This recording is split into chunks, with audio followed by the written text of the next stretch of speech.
met back in the Gunks. Anybody here been to the Shawana The Gunks, a storied climbing area back in New York, upstate, a couple hours north of the city. Amazing, really wild trad climbing there.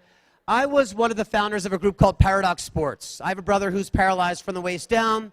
Sean and I, with the help of many Yosemite climbers, have climbed El Capitan 3 times. Sean doing pull-ups up the rope, thousands of them over the course of days and days. That work with Sean introduced me to working with individuals, not only in the United States, but all over the world. At Facelift last year, we had a young climber from Italy, Lola, and she had sustained an injury where she became paralyzed from the waist down while ice climbing. She came back to climb the Zodiac. We had 30 climbers from Facelift show up in the morning and carried her to the base of the Zodiac in like 30 minutes using one of the litters. It was amazing, people coming together. So I met Enoch Glidden. Yes, awesome, so good. I met Enoch Glidden at an event in the Shawana, and we're hanging out, and this guy exudes this amazing joy and this carefree zest for life, and he's like, I'm going to climb El Cap one day. And I'm like, dude, that's huge. And he goes, I know. And guess what happened? He climbed El Cap one day. Amazing. So through that little seed of, again, Molly Mitchell being guided when she was 12 years old, of Enoch Glidden having his first adaptive climbing experience with Paradox Sports at the Shawana, amazing and massive things take place. Please welcome to the Yosemite Facelift stage, dear friend, Enoch Glidden.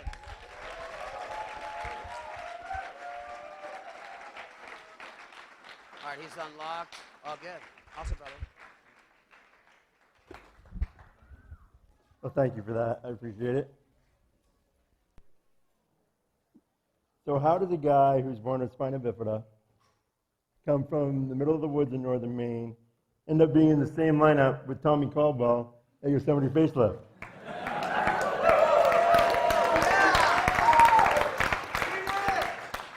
I've been trying to figure that out all week. And I think the Beatles might have said it best. I did it with a little help from my friends.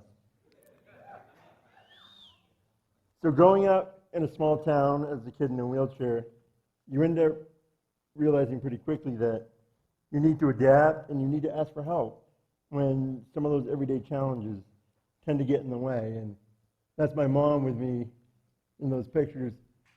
I ended up having 56 operations or so before the age of 13. And she was always there, sleeping in my room and taking care of me. And then when I came home, I had another amazing community, the community of Patton, Maine. And so everybody knew me because I was the only kid in the wheelchair. And so there was always someone there to lend a hand when I needed it. So one of those people who was in my community was one of my best friends, Nick Hall. And Nick and I grew up together, obviously, went to school, went to church together, and sometimes got in trouble together. So one incident I remember, we were sitting at the top of the ramp at school, and the teacher told us to get off the ramp. So we did. When she turned her back, where did we go? Right back to the ramp. So Nick decided he was going to try to push me as fast as he could down the ramp. The ramp had 2 sections, and there was one turn in the middle. So at the bottom of the first section, there is a top railing and a middle railing. The middle railing happened to be missing. Nick decided to take off and didn't tell me that he was going to let go. I'm 2 seconds from taking that top railing to the throat and realized I'm on my own. I reached out, grabbed the top railing, pulled the wheelie, and shot clean through the hole. Landed in a snowbank perfectly. And just as I took flight, the teacher turned around. And there went 3 weeks of recess for us. So Nick is actually also the person that inspired me to get into climbing. But we'll get back to him in a minute. This is Bob Dyer. Bob was my phys ed teacher in junior high at a time when inclusivity wasn't really a thing in schools. Kids with disabilities would usually be put in special ed classes. He actually tried to do that with me in the third grade, even though I was getting all A's. My mother didn't really like that idea and made sure that did not happen. So the first time I met Bob, he walked up to me and he said, "Can you do 20 push-ups in your wheelchair?" So me being me, I said, "I can do 40." And I pulled it off. My arms were absolutely on fire because I don't think I'd ever done 40 push-ups in my life up to that point. But I didn't tell him that my arms were on fire, and he didn't expect less of me after that. He pushed me to get into everything else that the other kids were doing. I got into skiing. I actually got into wheelchair racing and won the main marathon 3 times. But there's a caveat to that. See, now when I say it that way, I sound awesome. But I was the only wheelchair. I actually was the only wheelchair basically in New England racing at that time. So I won a lot. And then later on in life, I tried paragliding, skydiving, started taking flying lessons. I haven't quite got my license yet, but I'm still working on it. But I think Bob instilled something in me by not treating me like I was in a wheelchair. It let me believe that anything was possible and that I could do anything. And I absolutely believe that's true. If you try, things will happen. And you can keep trying until you succeed. So remember Nick Hall. He eventually became a rescue ranger at Mount Rainier. And he was performing his duties as a rescue ranger and reached for the helicopter. And unfortunately, he missed. And he lost his life that day. So I went on Facebook and I looked at all the amazing places that climbing and adventure had taken him, and all of his pictures were absolutely breathtaking. And I decided that I had to see those places for myself, not just through pictures, but I wanted to sit on top of that mountain and see that valley and see that view with my own eyes. So how does a guy in a wheelchair get to the top of a mountain? Well, I went to Google, because Google knows everything, and I found Paradox Sports. And I realized that they had a trip to the Gunks that year. Timmy already told you about it, but I'll tell you again. So I signed up immediately, and that weekend I met a lot of amazing people. And I found another amazing community, the climbing community. And I made a lot of friends that weekend who were all in to help me reach my goals and help everyone else reach their goals. It was the most exciting weekend of my life because I had found my people. I think that's really what happened. So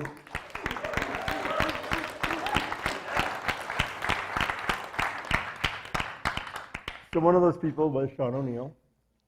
And I started talking to Sean, and he taught me a lot of the techniques that I use to climb today. And we also realized that we only lived about an hour apart. So that came in really handy when I needed to train for El Cap. Because, as Timmy said, he has done El Cap 3 times and has a laundry list of adaptive achievements. So we started talking and realized that after doing the little climbs and the gunks, and which were good for learning the basics, but I realized that I wanted to go bigger. So I started talking to another friend, Nate McKenzie, that I met also on the gunks. He's a guide for Paradox Sports. And we started talking about places that I might be able to do an adaptive climb that would allow me to go multi-pitch. So we decided on Cathedral Ledge in North Conway, New Hampshire. And it works out that there's a road to the top of that ledge. So we drove to the top, tied off on that fence, and rappelled to the bottom. So if anybody of you happen to know that I have a blog and a website, it's called Go Beyond the Fence. Well, that's the fence.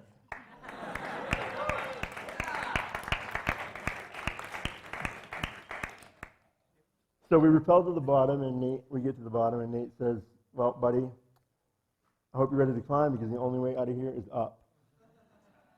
And I'm thinking to myself, you could have told me that in the car. But 6 hours later, and a massive amount of pull-ups, my arms and my shoulders were absolutely toast. But we made it to the top. And I realized that moment that I felt that feeling of accomplishment that you get from putting your all into something. And then I knew I really loved doing big climbs. So I decided that I wanted to go even bigger. Danica Gilbert also works for Paradox Sports, helping them write grants and things. And she contacted me one day and asked me if I wanted to write a grant for any adventure I wanted. And we threw around some ideas. And one of them was going to Alaska to go skiing. But we realized that the grants were going to pay out after that ski trip. By the way, I still went on the ski trip because it's skiing in Alaska. But we wrote a Challenged Athletes Foundation grant and an American Alpine Club Live Your Dream grant, and I got both. So now it was game on. I called Sean, and I said, I have these grants, and I want to climb El Cap. I need to train, and I need you to teach me. So I went over to Sean's house, and pretty much every day for a year that the weather would allow, I was climbing his tree with a rope. Sean actually put that rope up by himself. He girth hitched the tree and climbed up there by himself and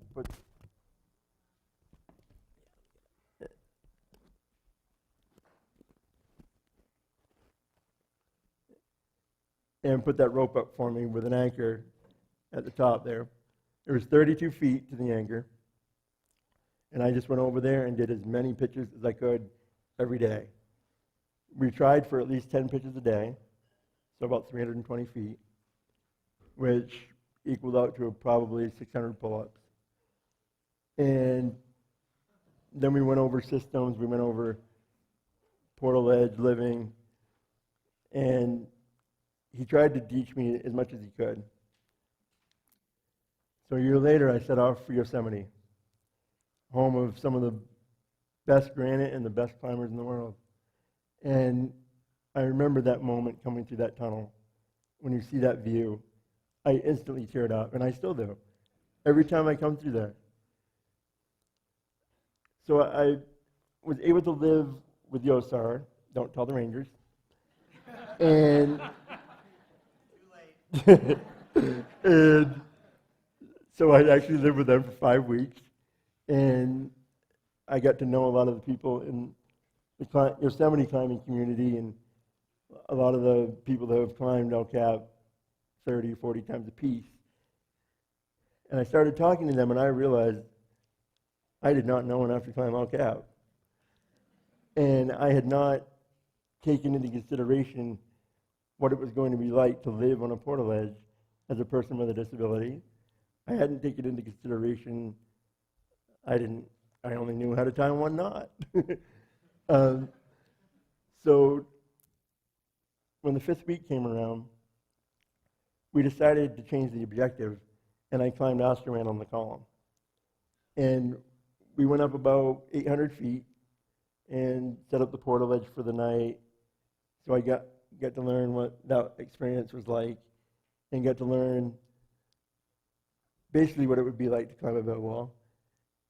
And this picture right here on the right is a little roof that I had to get around, and that actually was kind of one of the biggest accomplishments I made on that climb, because I did it by myself, and I basically had to do one-arm pull-ups and then push off, and then do a pull-up and push off to get around it. And that was one of those other moments where you put all your effort into something and you accomplish your goal, and it was kind of a big moment for me on that one.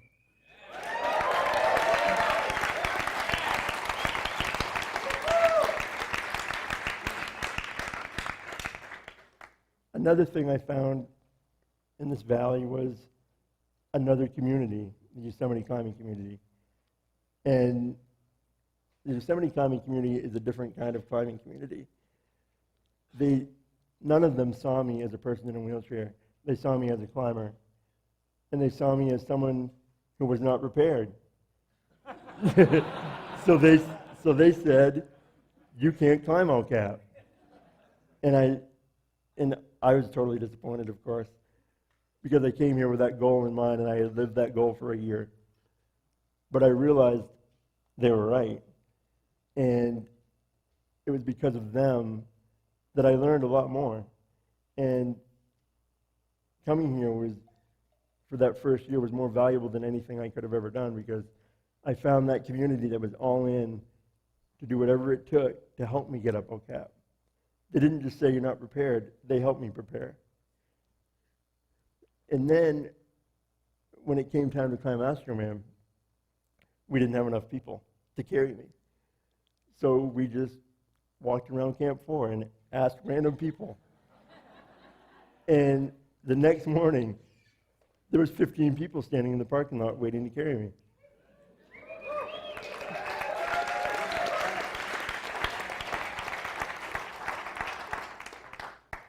And that's what the Yosemite climbing community is. We're all here to help each other. Even though we're all probably working on first ascents and trying to do big climbs, we're all here to also support each other. And that's really what I found, was a supportive community. So during my climb, let's go back one, the man in the orange shirt there, that's Craig Murdelak. He filmed the entire thing and made a movie about it. So I'd like to show you a short version of that movie now, so you can see what it was like to do an adaptive climb of Zodiac.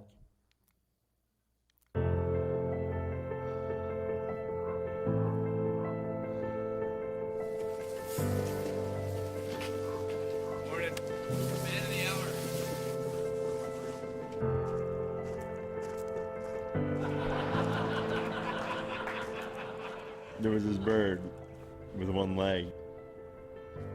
I realized that no one is ever going to tell that bird that it's disabled.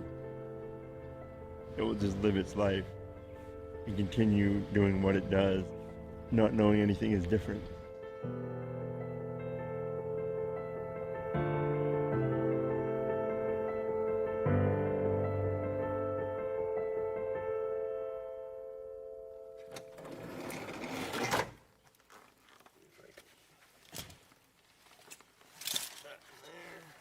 I was born with spina bifida, which left me paralyzed from the waist down.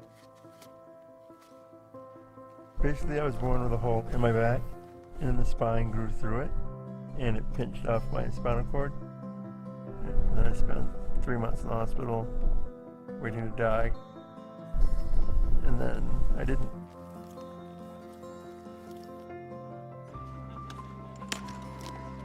I got into climbing through an organization called Paradox Sports that does human-powered outdoor activities. And I have a lifelong dream of climbing El Capitan. I met Sean through Paradox Sports. He has been helping me learn everything I need to know before I get there. I've been there. I've climbed El Cap. I've experienced the rewards. A lot of those are beyond words. Anything I can do to help Enoch achieve some of that, is my great pleasure, my great privilege. It's not realistic to expect the mission to succeed. What is realistic is to give it your best shot. That's just let it play out.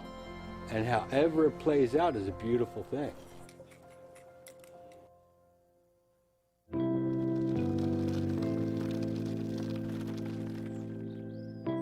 A normal climbing experience, everybody's given about the same amount. But if you're part of a disabled team, you got to be ready to give 110%. Feeling pretty motivated to get up there, I knew right off the bat, I have to do this. I want to be part of this. It's part of adaptive climbing is adapting the gear so it works for us.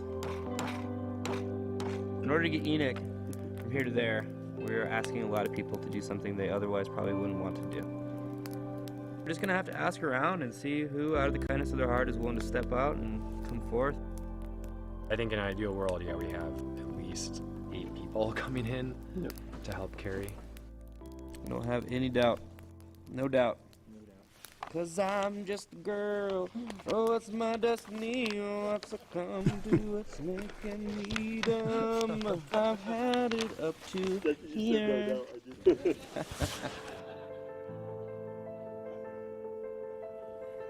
It took a massive amount of people to pull this experience off. And before I came here, I didn't realize it would take that many people.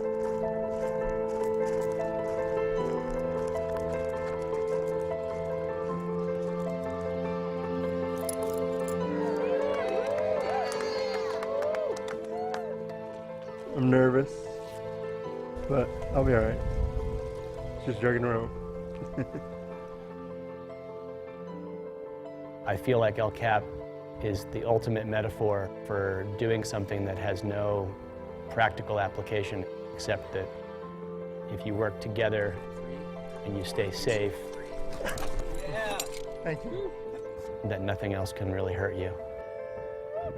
You got the sun, the moon, stars. It's a reason to stay alive. Look at that. Made that crux look easy. Woo!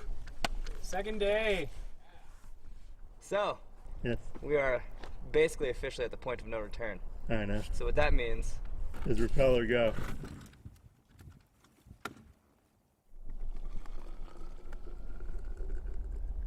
I don't know, I feel pretty weak and sick. I don't want to stop, but I don't want to get up there and then want to stop. this is the make or break moment. Once we get above this, like there's no going back that way. Well, I don't want to quit, but I don't want to put us all in a situation where it's way more complicated to get down. I just need you to be, honest with yourself. And if you're not feeling it, you're not feeling it. Upward it down. I don't know. We're going up.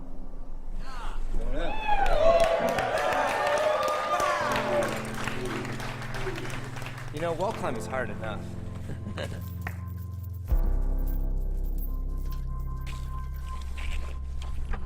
I don't know what you did, but yeah, you definitely flipped a switch today. And you've been like fierce and nonstop. Like literally ever since then, you haven't hesitated. I think I was only thinking about bailing because I knew I could, and now I can't, so now I'm not thinking about it. You're getting past that was really difficult. You think about all the things, like, what if I can't make it? Yeah, I should bail right now. 2 more days, and it's gonna be a battle.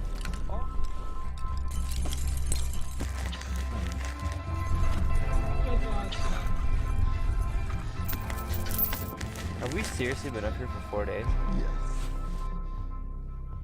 Here you are, Yep, 38 years later. 38 years later, and you're up on a freaking wall. Still almost kicking.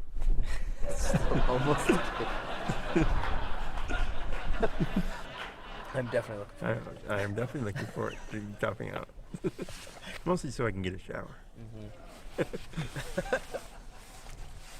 One more pitch and we're at the very, very top.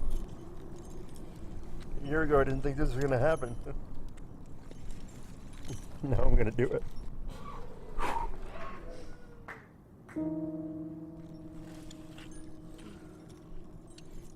Well, I think a lot of times when I climb, I get quiet.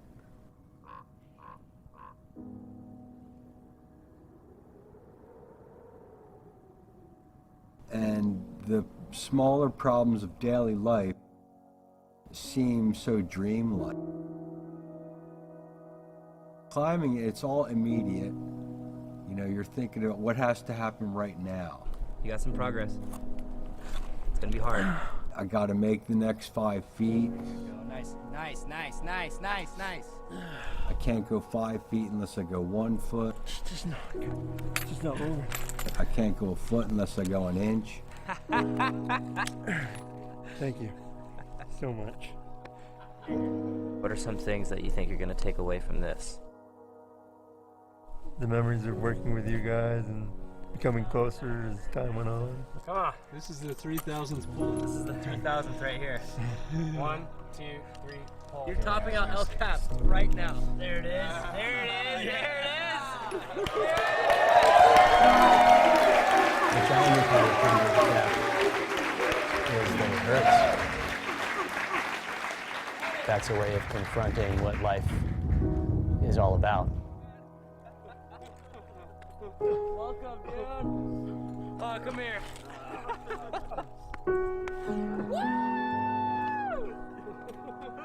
How good is it, man? I feel that my heart was there the whole time. It felt good to like work so hard for someone else.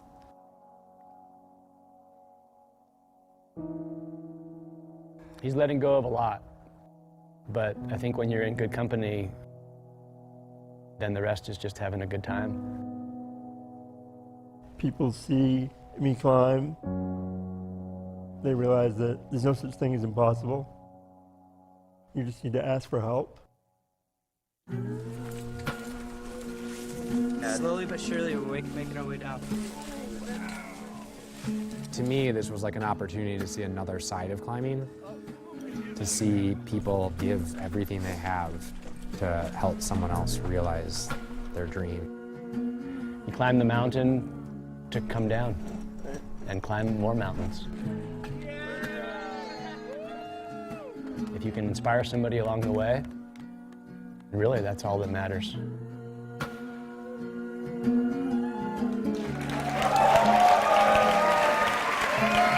You stuck with it today. You guys definitely stuck with it. That is right. I was tied down. You were restrained.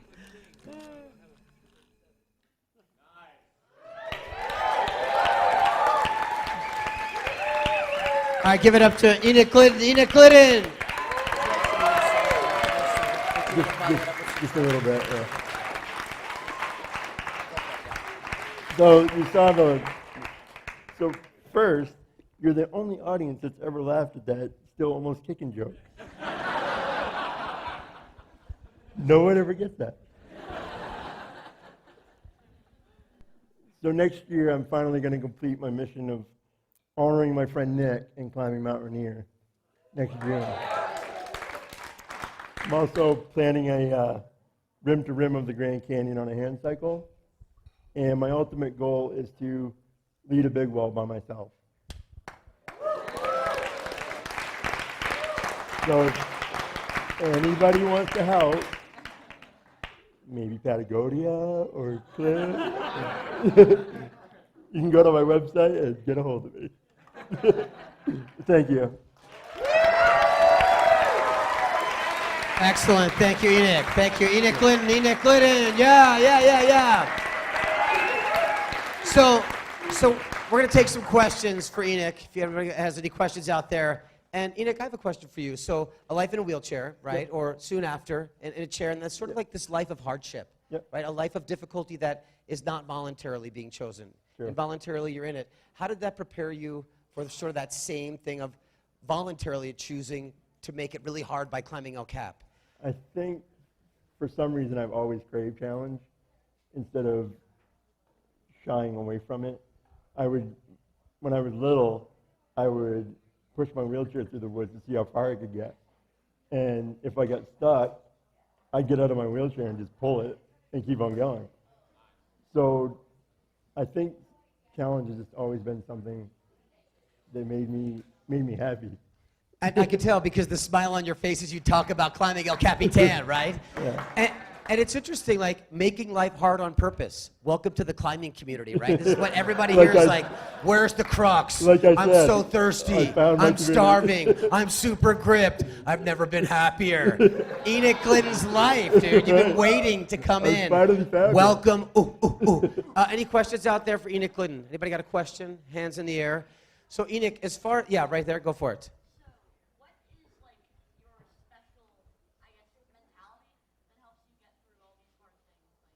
And the question is what's your special mentality or what's your special mind? How do you prepare psychologically to help you get through these things?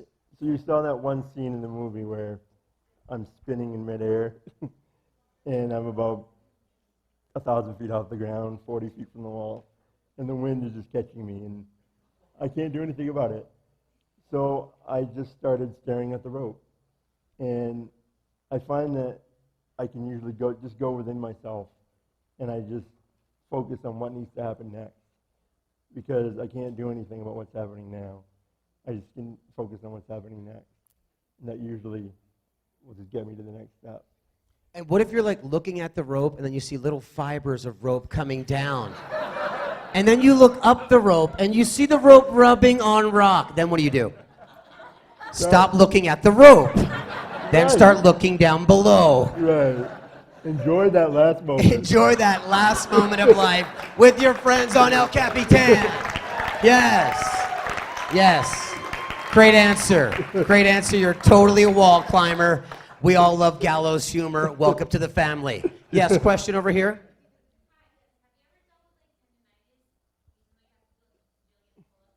So the question is how do you deal with overuse issues of the elbows or of your body in general? Like you're already in a chair, moving your arms all the time. How does that work on the wall, and do you have problems with it? Luckily, so far, I don't have any problems with my joints, but obviously, eventually, if you use something long enough, it's going to break.